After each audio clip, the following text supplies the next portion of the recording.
Hey, how you doing, everybody? As always, this is JD Lewis with Untamed Conversation. Tonight, I'm going to be solo.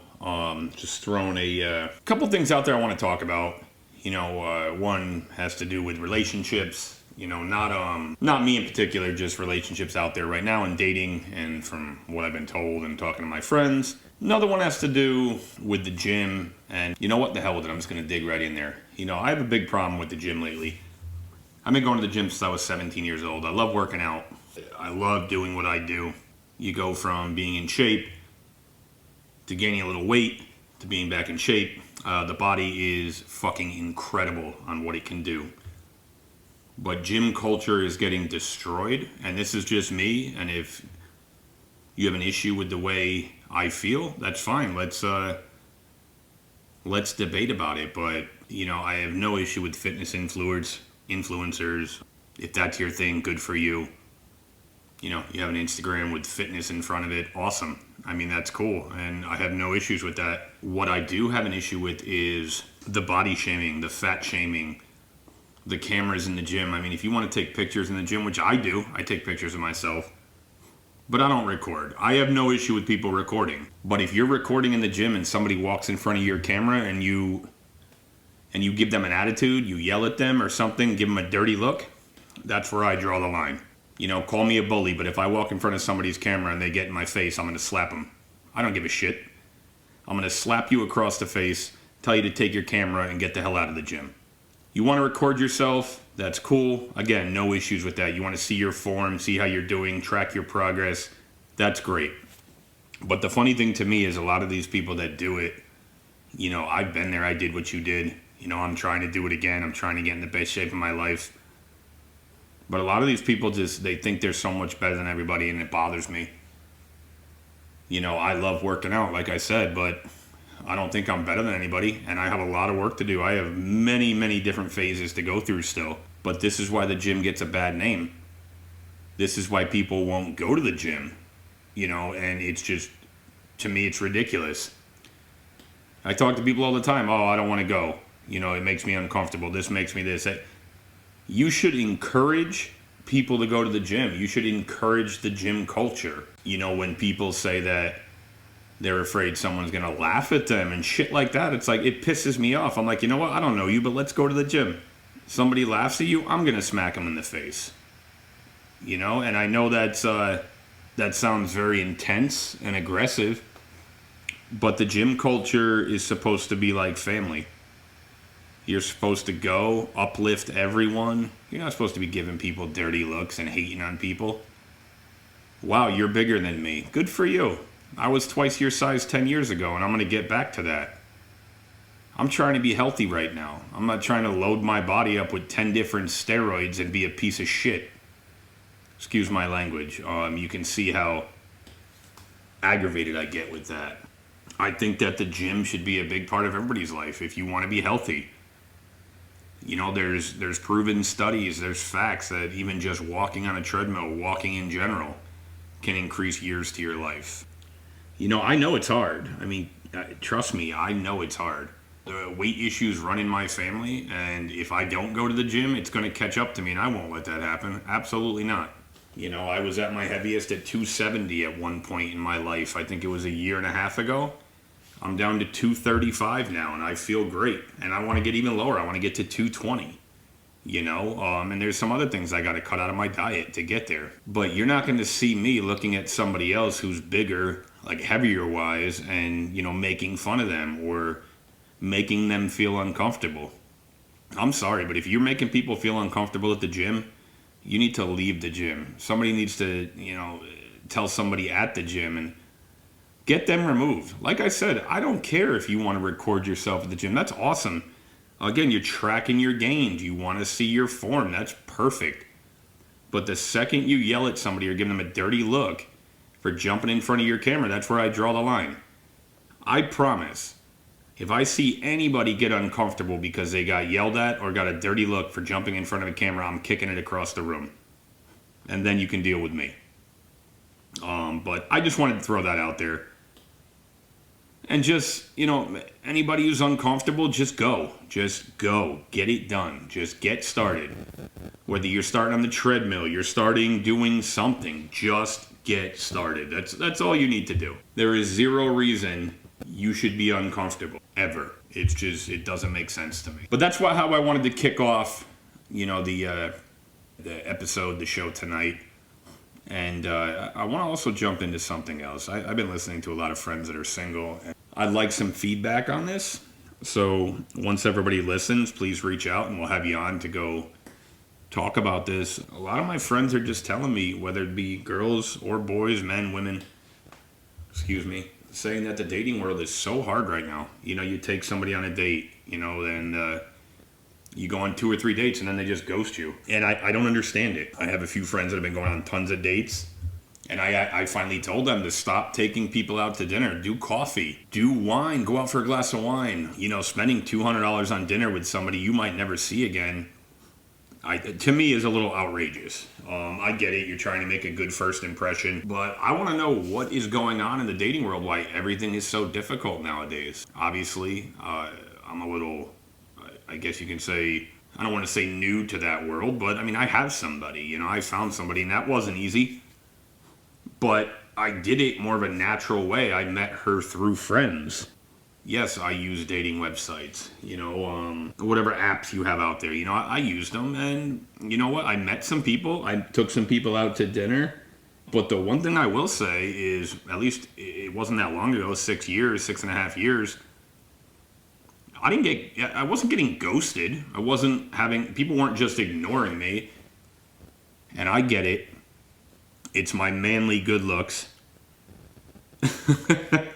But no, seriously, I just want to know, for whoever's listening, what is going on in the world today that dating is so difficult, that people feel like, you know what, I'm not even going to try anymore. I feel like the love, men being men when it comes to dating, women being women, I don't know where that changed. And I'm all for an independent woman and an independent man, whatever, but maybe romance is dead. Maybe you need to bring it back. I feel like I've heard so many different sides to these stories of men trying to play games and women trying to play games, and women having 4 guys on the side and men having 4 women on the side. I just want to say, first of all, even if I was single, there is not a shot in hell I would have 3 women on the side. I can barely handle 1. So I think people are afraid to get hurt, men and women. They listen to other people's opinions. Like, I had a few friends, girlfriends, that they really thought this guy was cute, and I was like, go for it, go talk to him. And then a couple of our other friends like, oh, don't do that. He's not right for you, blah, blah, blah. Come to find that they are still together 5 years later. So I think that you really need to just not listen to other people's opinions. Dating is absolutely different from when our parents did it to now. It was even different when I met my wife. I think that sometimes you just need to sit back and really focus on yourself to a point. And then once you get to that point, then you're ready to start dating. But I see why men and women are nervous. Because imagine you go on 3 or 4 dates with somebody and it just goes perfect. You guys are texting all the time. You're, texting good morning, texting good night. Text me when you get out of work. And then after, let's say, a month, somebody goes MIA. Like, you're like, what the fuck did I do wrong? And if that keeps happening over and over, it gets in your head and you think it's you. And like I said, I have friends that are going through that now, and it sucks. Watching what they're going through and how they feel really, really sucks. And I wish I could help them more, but I also don't want to overstep. I don't mind playing matchmaker. I actually enjoy it, and I'm hoping a few of my friends are going to meet my other friends and really hit it off. Where, maybe have a picnic or something and just, very casual, just a couple of drinks, some appetizers, and just hang out and see maybe they take off. I just think there's way too much emphasis, though, on finding love right away. I think family members need to stay out of it. And what I mean by that is, if you're talking to somebody, don't listen to your family's advice. And I don't mean that in a bad way, like, oh, fuck you, no. What I'm saying is, if your family's telling you to do something and you're not comfortable doing that yet with that person, absolutely do not do that. You know, I love my family. My wife loves her family. But, we didn't bring them in right away. We hung out. We figured out, what we wanted to be. Obviously, they eventually knew about us. But you got to keep those people away from your family. And I want to call it protecting your significant other. Or whoever they are at the time. They might not be your significant other yet. But you want to protect them. You don't want them to get bombarded by family members, to get asked different questions, to, what are your intentions with my brother? What are your intentions with my sister? Because I'm not going to lie. I mean, when I started dating Tara, nobody asked me that. But if they did, I probably would have looked them straight in the face and said, you know what? It's none of your business. I'm not dating you. And you know what? That makes me sound like an asshole. That's fine. Like I said earlier in the week, I mean, I'm not here to mince words. I got a lot on my mind, and we're going to talk about it. I've had a lot to say lately. And, my podcast has really been doing well, and everybody's been listening. I talked about my life in the beginning. We started getting, owners of companies and businesses on, which we're going to continue to do. I have more people lined up to come on, but this one is a little near and dear to my heart, and I just wanted to talk about it. Another thing I really want to bring up is, because I see it every day, I listen to conversations at work. People talk to me at work. I am kind of the ear for a lot of people to vent to, because I'm a good person. I listen, and I let these people make their point. I don't speak over them. Obviously, you hear me speak over people on this, but that's my job. Listening to what people have to say. I had a friend the other day talk to me and say that she was upset she didn't get invited to a party, and she got invited last minute. And she did go to the party, and she said she had a good time, but she felt uncomfortable because she felt like she was a last minute invite. What I want to say to all you people out there that get upset when you're not invited to something, overthink and just think that maybe there's a problem or somebody has an issue with you. Get it out of your fucking head. The one thing I will say before I continue on this is, if I'm invited late, if I'm invited last minute, or if I'm a fill-in, absolutely no fucking way I'm going. And to me, that just means you were a last minute thought, and I have no issue responding with no thank you. And I see a lot of people go through that. And like I said, my friend was going through that, and she did go to the party. And yes, like I said, she had fun, but we talked the next day, and her feelings were hurt still, she said. With me, I have severe anxiety still. I'm always going to have that. It doesn't matter. I could look like I'm having a great day, and then it goes south for me, you know what I mean? But some things I'm working on, which I'm getting a lot better, are, I used to think when I text people, if they don't respond right away, which obviously not everybody's by their phone all the time. People are busy. People have lives. I used to think that it was me. I did something wrong. I hurt somebody's feelings. I said the wrong thing. Now, I don't really care. I can absolutely fucking care less. And I mean that in a good way, and nothing bad towards anybody, but if I text you and it takes you 5 days to text me back, that's not a big deal to me anymore. In my mind, I'm gonna make myself understand and think that you are busy. You have a lot going on. I'm not going to throw those negative vibes into the world anymore. A lot of people like me. A lot of people invite me to their parties, invite me to their family house, their everything, because I'm a respectable person and they really enjoy my company. I'm sure Tara and Hannah have something to do with that too. But just for anybody that's listening to that, I mean, if you have that anxiety and you get like that when you feel you're not invited, or you feel like you haven't talked to somebody in a long time, I mean, again, when I was like that, it was hard, because even though these people are my friends, I feel like it was a little bit of a burden on them to be like, what the hell? Just because I didn't respond in 2 hours, he's going to jump off a cliff. No, that wasn't the case. I had my thoughts of, what did I do wrong? How did I hurt this person? What do I have to do to fix it? And I'm not doing that anymore. I feel so much better. I mean, if you want to be with me, you want to be by my side, you want my company at your house, your party, I'll be there. And I'm a lot of fun. You're not going to regret that.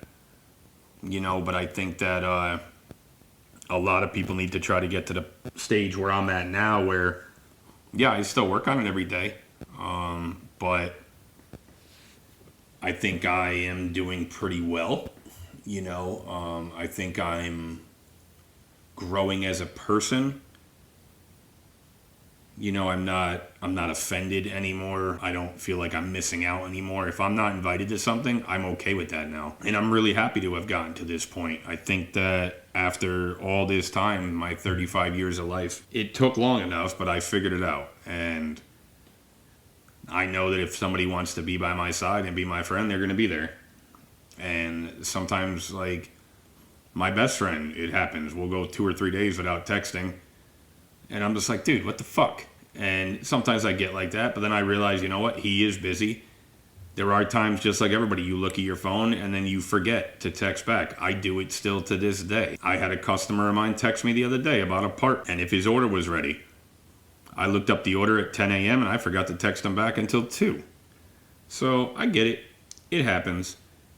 But I just want to throw that out there that anyone who feels that way, just try not to think the worst, okay? Because I'm sure that the people who didn't invite you or the people who don't talk to you, it was not intentional. Maybe they forgot. Maybe they knew you were busy. Maybe you guys had talked about it months ago and you brought it up that you were busy. So just try to start thinking positive, because that's where I'm going with this in my life. If it's not positive thinking, which I'm really working on, then I start over. Saw something and it was somebody on the internet, 7 days, power of positive thinking, where for 7 days you have to think positive every day. So, and again, it doesn't mean that you can't have a negative thought. It just means that you don't act on it and you turn that negative into a positive and you try to relax. I started that. I've had to restart many times. The most I've made it is 4 days so far. For me, that's a lot. And if anybody has some positive feedback on that or anybody that's tried that, please let me know.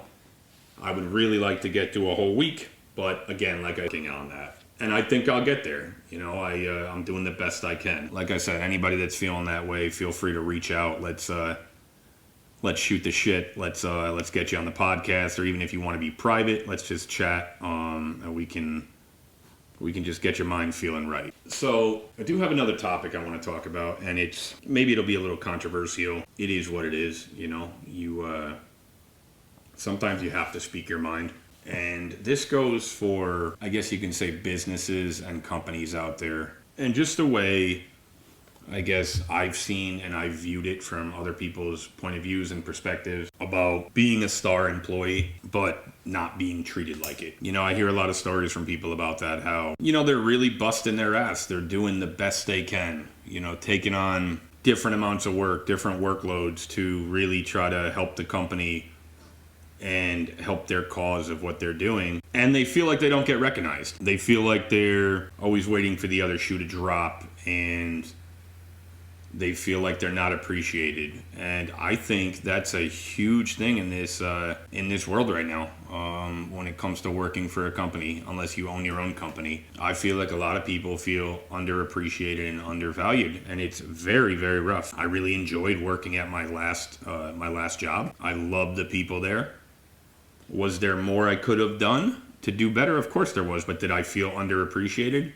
Abso-fucking-lutely I did. Did I feel like I got passed over for a promotion because of politics? You have no idea. And I told you before I was going to ruffle some feathers. It's nothing personal. It's just me being who I am.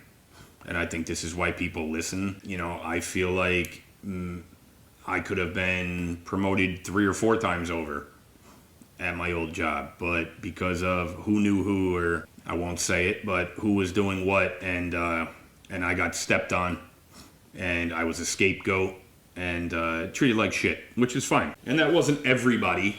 That was just certain people there that treated me like that. Because when it came to the owner of the company and a few others, they were amazing. And I would do anything for them still to this day.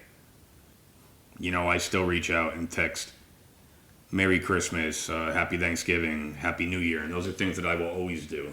But I feel like this day and age, you're getting a lot of turnover.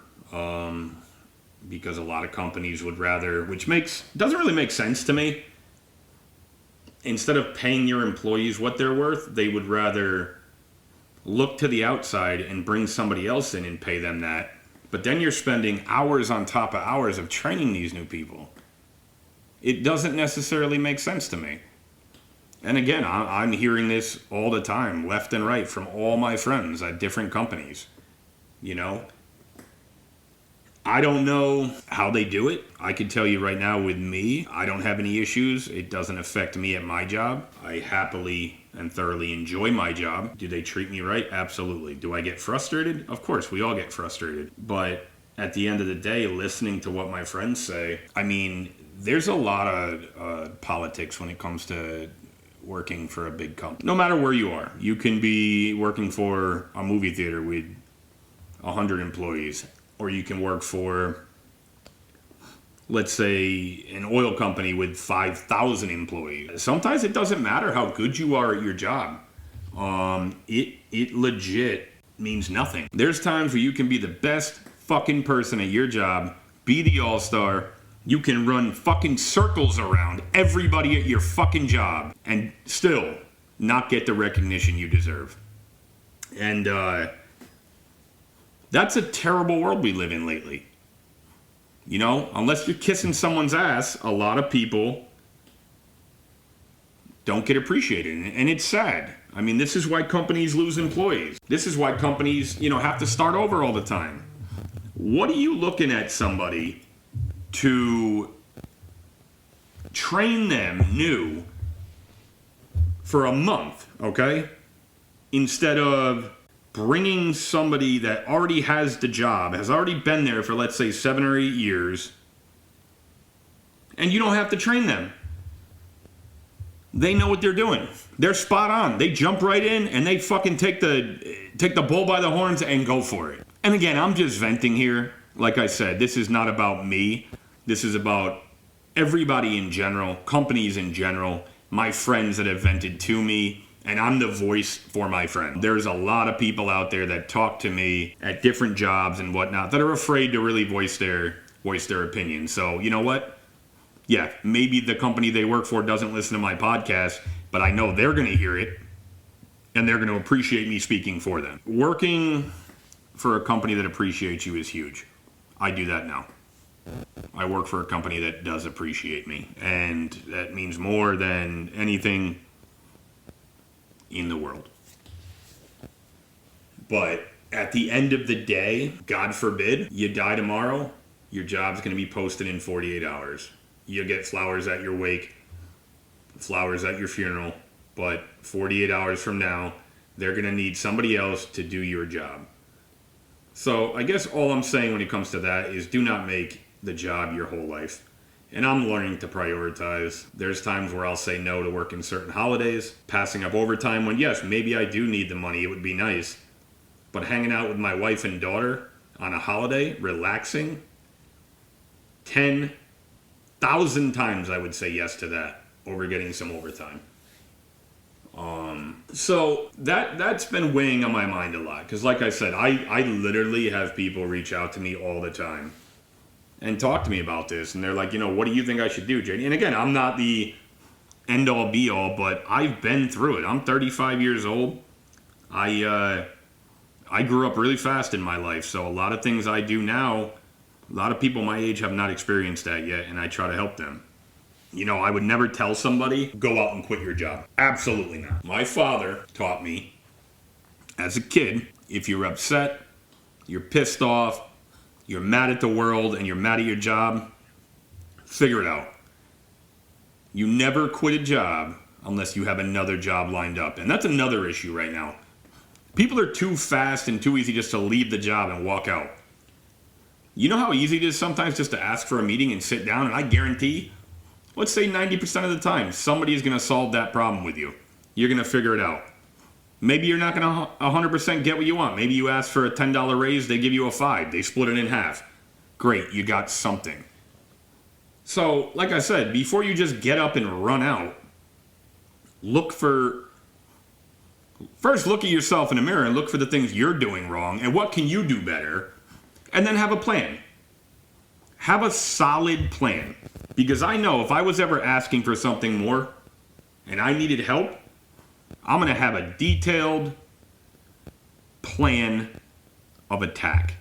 I'm going to sit down with who I need to sit down with, and we're going to talk. We're going to have bulletins. I'm going to point out everything I do right, and I'm going to be prepared for them to say everything I do wrong, and I'm going to have a response for that as well.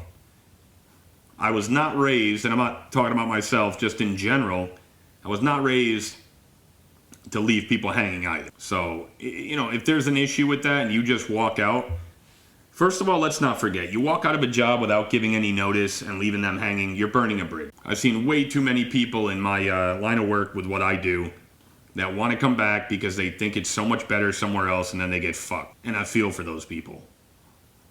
You get sold a dream, and then you end up stepping in shit.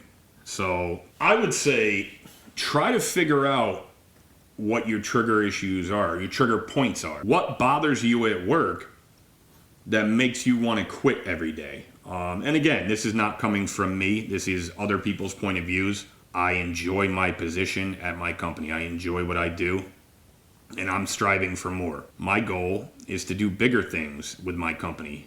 My goal is to be in bigger roles with my company. I want these people in leadership to trust me with bigger roles, and I hope that comes because I think I deserve it.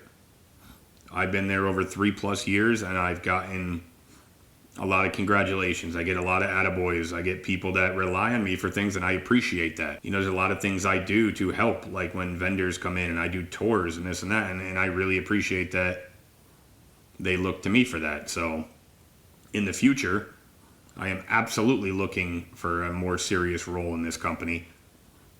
And I think that's what a lot of us need to do. I mean, before you jump ship, and don't get me wrong, I've done the studies, I've read the articles about every 2 or 3 years, job hop, you get a bigger salary, you get this, you get that, great.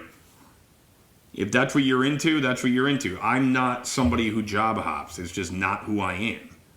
So some of these people that just think that jumping jobs every 2 or 3 years is good, I'm not saying it's not. There's people out there that I've seen, I have friends that are making double, sometimes triple their salary because they move jobs every 2 to 3 years. That's wonderful.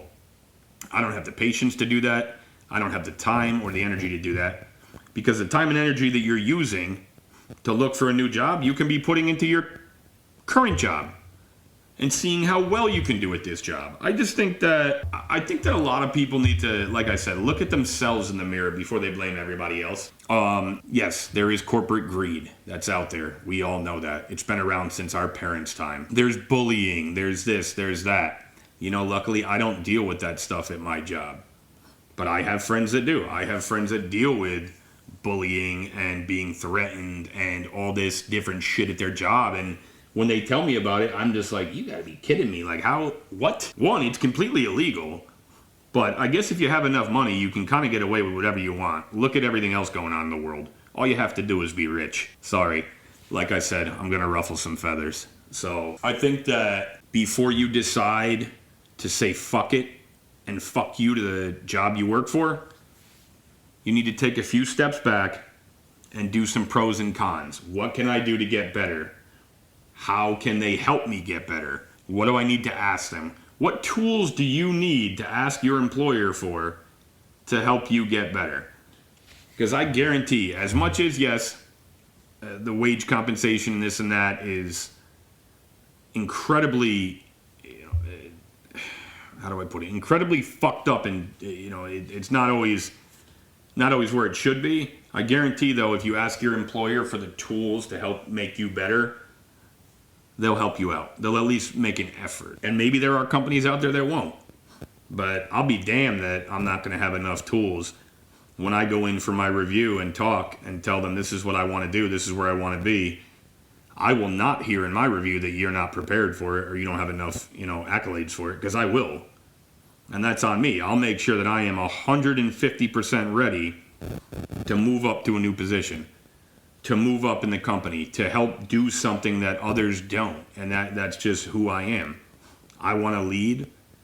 I want to lead by example. And I want to be in a position to lead someday. There's a lot more that I bring to the table, and there's a lot more that I can offer that I think people haven't seen yet. So now I am talking about myself. You know, I want to take my career to the next level, and I hope that I'm able to. I think I do, a real lot to make other people's lives better, and I'd like to continue to do that. So, like I said, those are just a few topics I really wanted to talk about. I think that if you're feeling some sort of way about any of the topics you talked about, please reach out to me privately. Text me if you have my number, DM me. Let's chat. Let me see if I can help you feel better, maybe give you some advice, and maybe we can go back and forth and figure out a better situation for you or me. But of course, as always, this has been JD Lewis with Untamed Conversations, and everybody have a great night. Ever feel run down, get bad migraines, or get sick often? Maybe you drank too much the night before and can't get out of bed. Want to add some extra vitamins into your life to help your skin and metabolism? Well, I know exactly how to fix that. Get Your Drip On is a mobile IV clinic run by a registered nurse in New Haven, Connecticut area. She will come to your house and literally hook you up. Talk about convenience. She will hook you up with the fluids you need to give yourself that extra kick. Get Your Drip On offers IV fluid bags of immunity boosting, energy, weight loss, hangover cure, skin repair, performance, and recovery. Call Get Your Drip On at 475-209-3409 or message on Instagram at Get Your Drip On to book an appointment now.